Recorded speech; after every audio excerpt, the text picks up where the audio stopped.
So we have that passage, Jai Ma.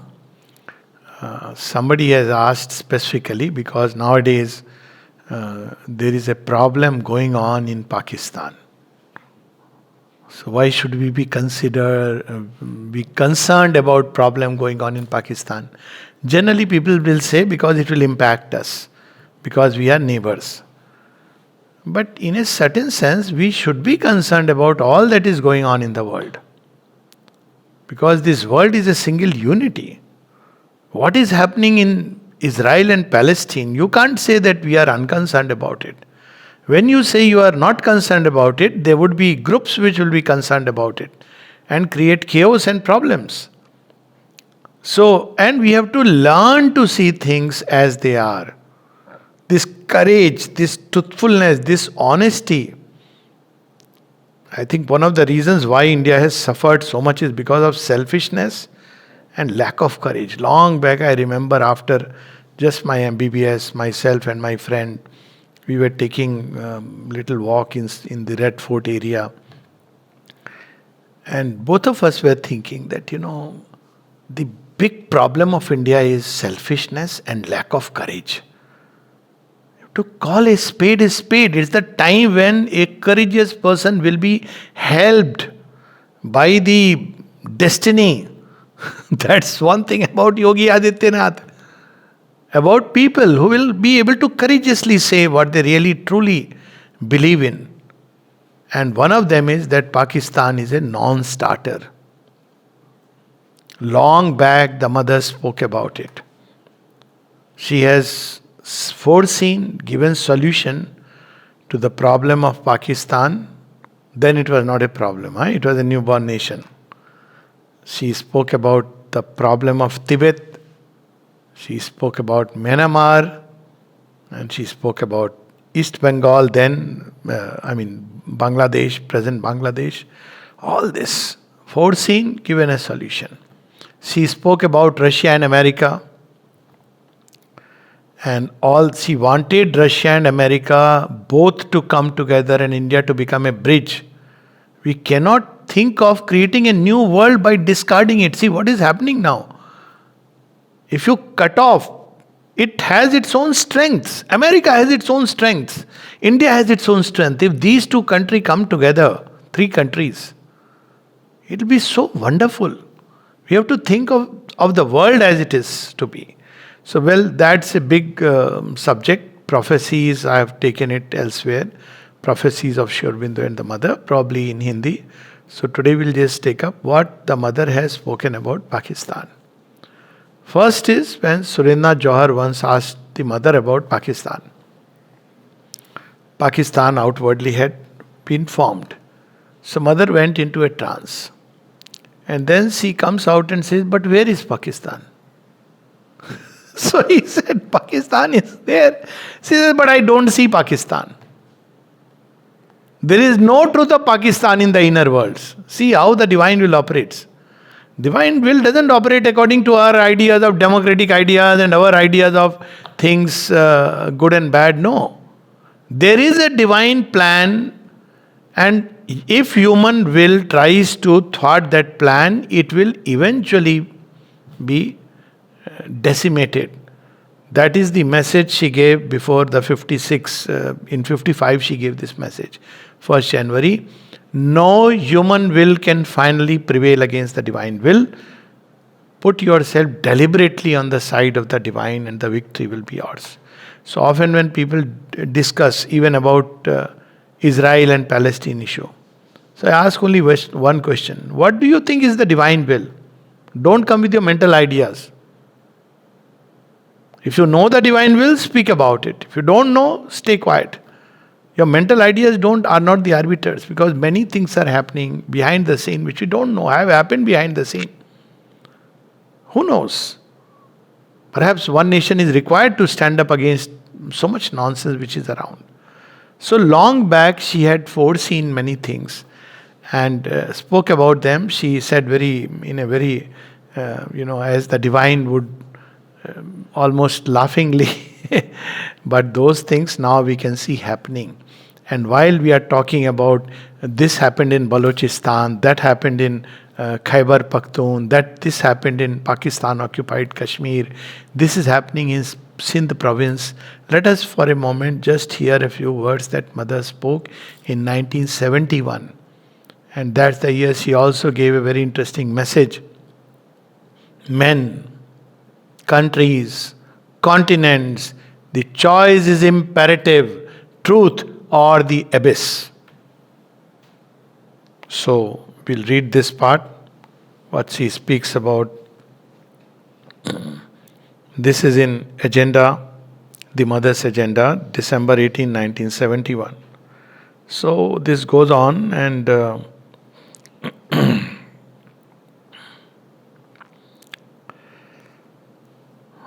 she says,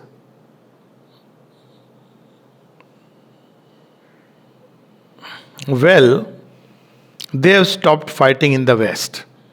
India was about to take Pakistan actually. And when she had sent a message to Indira Gandhi, take over Pakistan. Now you say, what mental idealism is there? Where is the divine will? Because it's a falsehood. In one of his interviews, Sri Aurobindo tells K.M. Munshi, Pakistan has been created by falsehood, farce and force. By whatever means it must go. That is there even in his message. By whatever means the division must and will go. Mark the words, by whatever means. Divine will fulfills itself. All our crying, our, trying to, people may believe in it, not believe in it, doesn't matter. So she says they have stopped fighting in the West. She wanted that time, and Indian army had reached up to Lahore, and it was such a tremendous impulsion of the divine will that I know of people who were actually involved in the war, now of course veterans, and one of them was saying they were from artillery and infantry. They were literally thinking of Lahore, Karachi, chal ke khawanga. Matlab, we will go there and we'll have our breakfast and lunch. This was the state. And well, for whatever reason, there are reasons always, so we'll not go into it. It's not. Huh? Yes, so we'll not go into that because there were reasons, political compulsion, situational, whatever it be. Yes, yes, that falsehood can only delay. So, anyways, so now 71 and now it is 2024. How many years? 50 plus. 53 years. But the problem of this breakup of Pakistan starts almost 3-4 years. So let's say half a century.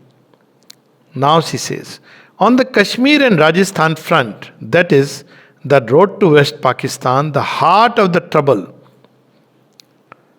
which means it's not the end of the problem. She nods her head. I wish they should have gone, but they have stopped fighting. Now normally, can you imagine? Normally you are supposed to say, no, they should not fight, they are brothers, they should live happy and happily. Mother is feeling, they have stopped fighting. They should have continued. So much like Krishna. Again, it won't be for this time. It would have happened, but she says it won't be for this time. Then she says, it won't be done that way. Now she has seen, because she knows that, ultimately all this will happen, international pressure and Indians, that unfortunately Gandhiji is the father of the nation, sorry to say, but all this will, at the end of the day, that push and drive which is required, that will be missing. So she says, divine has always plan B, plan C and several plans. So she says, it won't be done through a battle. Then how it will be done? She says, the different parts of Pakistan will demand separation. There are 5 of them, and by separating, they'll join India to form a sort of confederation.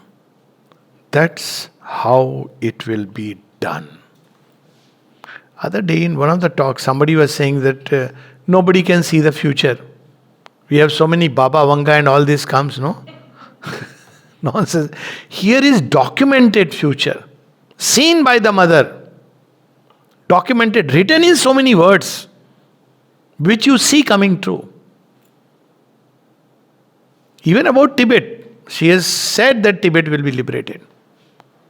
Now there was a time when again the pressure was building and people all over. There was an interview with Dalai Lama when she became very quiet and she gives a hint. So if you see interview with Dalai Lama, you will be able to find it. Then now once again, because of certain things which are happening, but that's a different subject, I'm not going into it, you will see that slowly things are moving in a certain direction. It's very interesting. Maybe for the divine 20 years, 30 years, 50 years means nothing. This is an event which was a lot more urgent, but it has taken 50 years. What situations will come, how things will change. Then she says, it will break up from within. Yes, I see. That's right. That's how it will be done. I saw it. I don't remember what day. All of a sudden, for several hours, there was a contact with the divine power and vision.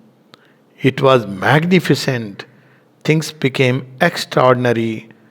Then, immediately the next day, all the news changed. Really extraordinary what actually took place. So she has foreseen all this. It is the divine will, the divine power, the divine vision that Pakistan will break into 5 parts and they will all demand to have a confederation.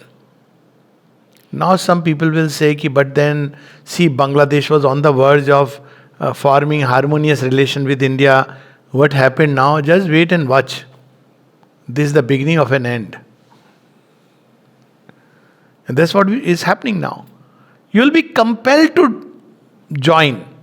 Even within Pakistan, the very recent statement I am talking about, the present Prime Minister, what is he saying? They have been dissed by China, almost dissed by America. The weapons that were left by the Americans are being used against them now. That time when Afghanistan, America had left weapons, people were very unhappy. They thought this is a threat to India. But this was a threat to Pakistan. It was going to aid the breakup from the other side, Khyber Pakhtunkhwa and all that region. So you see how the divine will operates. And when you see that larger picture, it's so amazing. Only we should be free of all our preconceived notions. So now, there was a sort of a mild statement, but very interesting statement, which the Prime Minister was saying. I think it's not exact words, but something to the effect that it's much better if we had friendly relations with India. Because that's true. If you look at it, they would have prospered a lot more. But you become a vassal state and see how things are happening. So, this is one part. And then, I think it's this about Dalai Lama, she's appreciating him. But there is an interview which has been published that may not be here. Okay, yeah. There is, I've got the interview. So,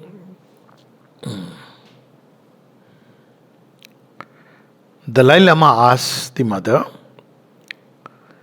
"It is my dream to have the perfect economic development of Tibet." See, mother has made a pavilion of Tibet in Auroville. She has recognized it as a distinct entity. I don't think there is a pavilion of China, but there is a pavilion of Tibet. So it's already recognized. Because ultimately what the divine recognizes, the world will recognize tomorrow. So he says, I want economic development of Tibet, the perfect organization, the efficiency that we find in communism. Now we understand why China came in. It has to develop all this and then it will leave. Wait and watch. It will come in. It has come in. It is developing things. When the time comes, after all this has happened, it will leave. And so she is saying, but all this founded upon the Buddhist qualities of compassion and love. Look at the great experiment he wants. A divine communism. Literally, it is going to have the hand of the divine behind it. So that the people in power do not degenerate into corruption. What is Mother's view of this dream and whether such a thing will be realized in Tibet? Mother says, it is not a dream. It will naturally be. But the time it will take, I do not know. It's going to be long. This is something like what Sri Aurobindo has said about the supramental. Truth, love, compassion will give a basis to the new creation. It is not birth but the value of men that should give the right to authority. All these thoughts are already coming. See, now in India we are going about Vanshvad. That things by heredity, it should not be. See, this is not a new tussle. If you look at during the time of Chandragupta, it was the same tussle. That whether it should be through heredity or not. And this has happened in other countries also. So she said, not by birth. That should break. So wherever people are thinking that they can continue because of their birth, this is bound to go. There are many other reasons why it should go, and it will go, but that's a different thing altogether, because when things are done by heredity over a period of time, unless you maintain pure to type, which is not possible today, it becomes weaker and weaker. We see living example now in India itself, how things degenerate. And then she says, if the teaching of Sri Aurobindo can spread over the world, why it is important? People often ask, why should it be? Why are we trying to? No, it's not about spreading a cult or people should convert and turn to Sri Aurobindo and the mother. It's not about that. It's about the truth they have given to the world. You may take it or leave it, but people should know what they have spoken of. If the teaching of Sri Aurobindo can spread over the world, and if there is the full manifestation of the supramental, then the supramental will be the power of the liberation of Tibet. So she says that it's not easy, it will happen, it will take time, but the condition is the teaching of Sri Aurobindo should spread and the supramental manifestation should assume full power. That means more and more humanity should actually become living yogins. Each such person, and especially those who are in Tibet, if they can take to this higher truth and start living in, this will be the power which will ensure, and it can find ways and means. When China had entered India, just imagine, it had come up to Jorhat, I have been posted there, Tejpur, and they were very close. And then they turned back, suddenly went away for no reason, outwardly. Mother was telling them, go back, and they heard and they went back.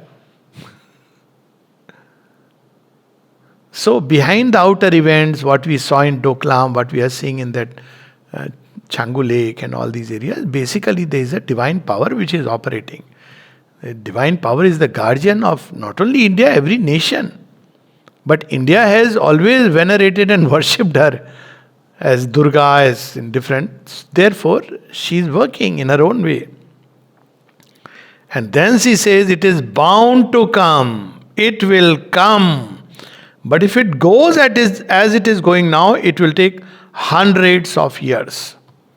So liberation of Tibet is certain, but the time frame may be very huge. For the divine nature, 500 years means nothing, but obviously for human beings. But she says, she is given a clue that there should be more and more. I do believe, it's my own feeling, that in Auroville, they need to make the pavilion of Tibet more up to date and much more. It should be much more engaged with the actual Tibet and with the Dalai Lama, so that that this, because he has spoken about this. That it will take place as they turn toward the teaching of Sri Aurobindo's mother. And this is not contradicting Buddha. This is very much in line of, he's saying that a new spiritualized society based on love, compassion and truth, who is going to ever say there's anything wrong about it? But if the supramental is manifested, it may come quick. Quick does not mean 10 or 20 years. That would be almost miraculous. Not so soon. See how clear it is. Already now we have an example of Pakistan prophecy coming true. Now we have of Tibet. And how far-reaching our vision is. So, I think Kirit Bhai had taken the interview. So he says, but the supramental is now working very powerfully. 71. So he asked her. She says, yeah, it is working. It will be manifested with enough power when the right people have the authority. In India, this has started. You need strong people to hold that, not pussyfooted and mollycoddle. This is the age of Shakti. So, people who respect Shakti, literally Shakts, this is the age for that.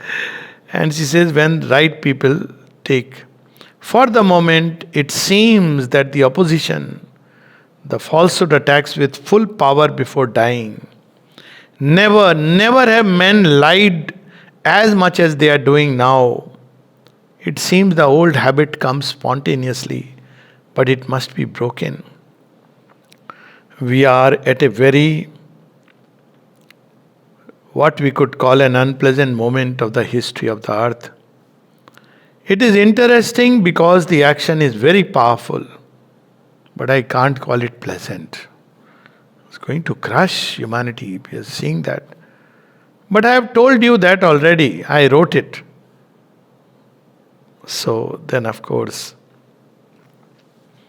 the Dalai Lama asks, as for myself, I have no desire to continue in power in the government, for I feel that the government involves so much of conflicts of parties and the necessity of taking sides with one party against the other. Look at Mother's answer. And this is an eye-opener. Mother says, one can govern without taking sides.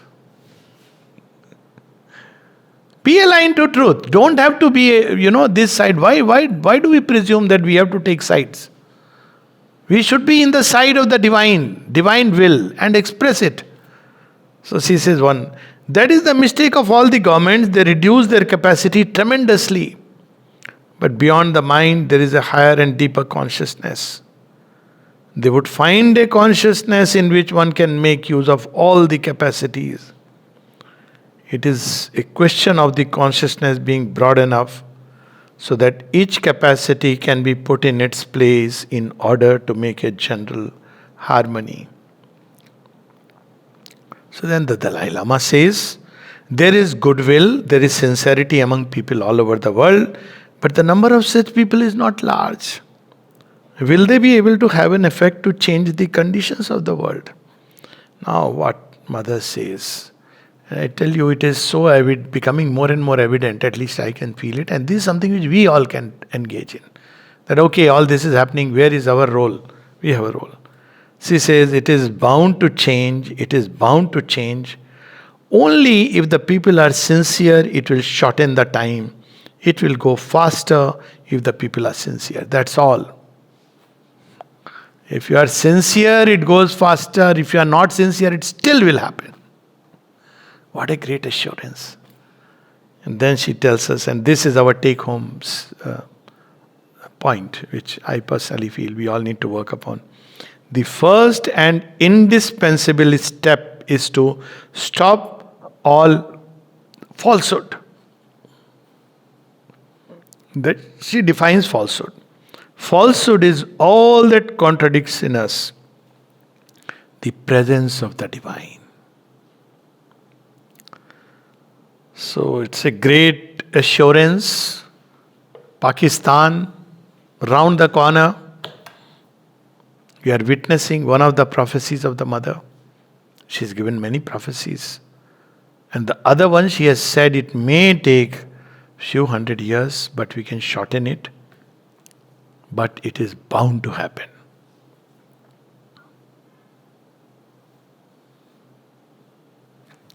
Jai Ma.